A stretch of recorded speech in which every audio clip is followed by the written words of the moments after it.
Bismillahirrahmanirrahim. Assalamualaikum warahmatullahi wabarakatuh. Selamat berjumpa kembali dalam belajar penelitian di seri yang kedua ini bersama saya Ruli Asari. Jangan lupa di subscribe, like, and comment. Untuk pertemuan yang kedua ini kita akan mencoba berdiskusi bersama tentang bagaimana merancang suatu penelitian. Tahapan yang pertama adalah mencari ide penelitian. Kemudian yang kedua, kita harus mencoba menuangkan dalam bentuk tulisan. Kita harus paham dulu, mengingat kembali apa itu penelitian. Kalau secara gambaran umum, yang namanya penelitian itu kan suatu proses mengumpulkan dan menganalisis informasi untuk meningkatkan pemahaman terhadap suatu topik atau masalah. Itu bisa dikatakan penelitian. Lingkup kegiatan kerja penelitian itu apa saja? Paling tidak ada 3 hal.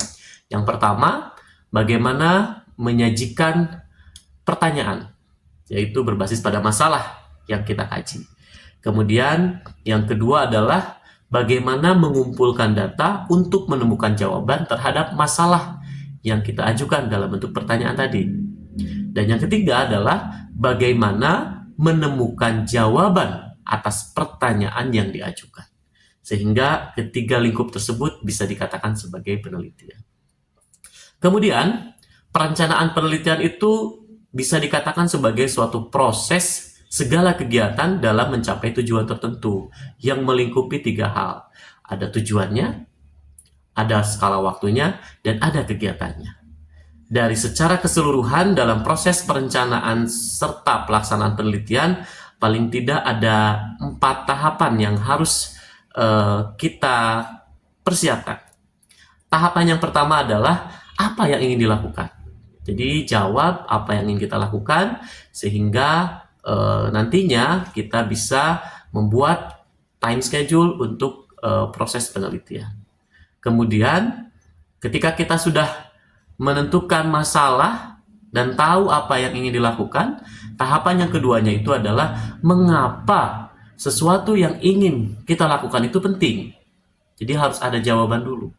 Maka penting kiranya untuk mencari literatur review sehingga kita bisa menemukan gap permasalahan yang akan kita kaji dan memiliki urgensi pada bidang keilmuan kita. Pentingnya itu apa? Kemudian yang ketiga adalah apa yang sudah dilakukan. Nah, ini penting juga untuk mencari penelitian yang relevan, mencari berbagai referensi dari penelitian orang lain yang sudah dilakukan, sehingga kita bisa melanjutkan penelitian berikutnya. Dan yang keempat itu adalah kita harus menjawab bagaimana caranya kita akan melakukan kegiatan tersebut dalam bentuk tahapan, kegiatan, model, metode penelitian. Jadi paling tidak ada 4 tahapan tadi untuk membuat seluruh proses perencanaan serta pelaksanaan penelitian. Apa saja strukturnya? Nanti bisa saja kita setelah menemukan masalah, maka kita itu harus bisa menentukan dari masalah tersebut itu masuknya tujuannya kemana. Jadi dari permasalahan topiknya sudah ditemukan, kemudian kita juga menyebutkan permasalahan yang ada, maka tentukan tujuan, goals-nya apa yang akan kita lakukan. Sehingga bisa muncul nantinya pertanyaan penelitian. Ketika sudah ada pertanyaan penelitian, maka kita bisa menentukan apakah jenis penelitian kita itu bidangnya kualitatif atau kuantitatif atau mixed method atau jenis penelitian yang lainnya. Nah, sehingga rancangan penelitian yang kita buat itu memiliki beberapa hal yang harus ditingkatkan dari literatur review. Nah, untuk apa literatur review itu? Ya, ada beberapa poin penting dalam literatur review. Di antaranya, yang pertama sebagai landasan teoretis. Jelas, di sini landasan teoretis sangat diperlukan. Sehingga konsep-konsep, teori-teori yang relevan dengan topik penelitian akan memperkuat masalah yang kita kaji tersebut memiliki peranan kedudukan penting dalam keilmuan. Kemudian, kita juga dari literatur review itu bisa mengidentifikasi gap pengetahuan. Di sini mengidentifikasi kesenjangan ya dalam pengetahuan yang dapat diisi dengan penelitian yang sedang dilakukan. Kemudian bisa saja menentukan kerangka konseptual. Sehingga kerangka konseptual dengan menggambarkan antar hubungan variabel yang kita kaji dengan konsep-konsep yang relevan. Ya. Berikutnya apa? Kita bisa menentukan arah metode yang akan digunakan.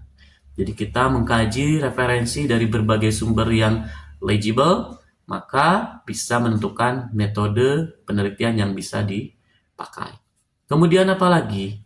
Nah, di sini bisa saja bisa menyediakan model untuk penelitian, pengembangan hipotesis, dan juga meningkatkan kualitas penelitian. Paling tidak, dalam penelitian itu ada 6 tahap yang bisa kita lakukan. Apa saja tahapannya? Tahapan yang pertama itu adalah mengidentifikasi permasalahan penelitian. Apa saja di dalamnya? Kita bisa menetapkan permasalahan, menjustifikasi masalah penelitian, membuat tujuan, membuat manfaat, sehingga bisa muncul urgensi dan pentingnya dari penelitian. Itu adalah tahapan yang pertama.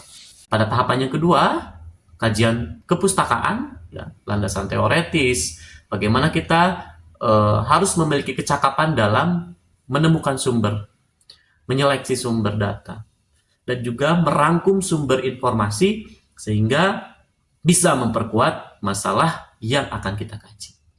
Tahapan yang ketiga adalah penetapan maksud penelitian, sehingga kita bisa mengkaji lagi, mengidentifikasi pernyataan, kemudian juga membuat hipotesis, mempersiapkan instrumen, kemudian juga bagaimana berikutnya kita harus mempersiapkan data yang kemungkinan kita peroleh akan dibagaimanakan, teknik analisis data. Kemudian berikutnya tahapan yang keempat adalah yaitu pengumpulan data. Bagaimana menyeleksi setiap individu untuk diteliti, ya. Jangan lupa juga perizinan penelitian itu sangat diperlukan. Kemudian mengumpulkan informasi itu adalah dari proses pengumpulan data. Tahapan yang kelima adalah analisis dan interpretasi data. Data yang kita peroleh dari lapangan tersebut kita uraikan, bagaimana kita bisa menginterpretasikan data yang kita peroleh sehingga data tersebut bisa clear, jelas, dapat dideskripsikan dengan baik. Jangan lupa juga kita mengutip dari berbagai hasil literatur review sehingga kita bisa membuktikan benar, salah, bagaimana keunggulannya, bagaimana bisa terjadi data seperti itu. Itu adalah kegunaan dari tahap yang kelima ini. Ketika kita sudah menemukan tahap yang kelima, data tersebut sudah dianalisis, maka tahapan yang terakhir adalah bagaimana membuat suatu pelaporan evaluasi penelitian. Membuat struktur laporan penelitian, menulis laporan adalah hasil dari rangkaian akhir dari suatu proses penelitian. Paling tidak, pembuatan rancangan penelitian yang harus ditekankan kembali adalah yang pertama itu pada perumusan masalah, penetapan tema, penentuan tujuan yang ingin dicapai dari penelitian, itu adalah tahapan yang pertama dilakukan. Jadi untuk merencanakan penelitian, saya ulang kembali, yang pertama itu adalah perumusan masalah, penetapan tema, dan penentuan tujuan yang ingin dicapai dari penelitian yang dilakukan oleh kita. Kemudian tahapan yang kedua apa? Tahapan yang kedua adalah pengumpulan berbagai sumber literatur yang sesuai dengan topik penelitian. Itu sudah masuk ke tahapan yang kedua. Barulah tahapan yang ketiga adalah penentuan metodologi, kemudian juga metode yang akan digunakan. 3 tahapan tersebut termasuk ke dalam 3 tahapan untuk persiapan penelitian. Nah, itu saja mungkin yang bisa dibahas pada pertemuan kedua ini. Semoga bisa dipersiapkan dengan baik.